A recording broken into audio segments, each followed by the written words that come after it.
Hajah Percala Ampuri Bebis MBA, anak sulung Gubernur Sumsel meninggal dunia, Kamis, 19 Agustus 2021. Jenazah Percala Ampuri dari RSMH Palembang langsung dibawa ke Gria Agung. Jenazah datang sebelum pukul 19 WIB, dengan ambulans diiringi keluarga besar dengan pengawalan yang ketat. Setelah sampai, jenazah langsung dibawa masuk ke rumah. Hanya pihak keluarga yang diizinkan masuk. Kondisi di Gria Agung terlihat sudah banyak yang melayat.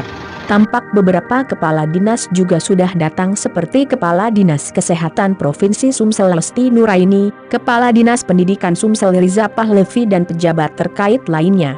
Sejauh ini belum ada pihak keluarga yang bisa dikonfirmasi kapan akan dikebumikan. Informasi yang didapat dari sripoku.com, anggota DPR itu menjalani perawatan di RSMH oleh dokter penyakit paru.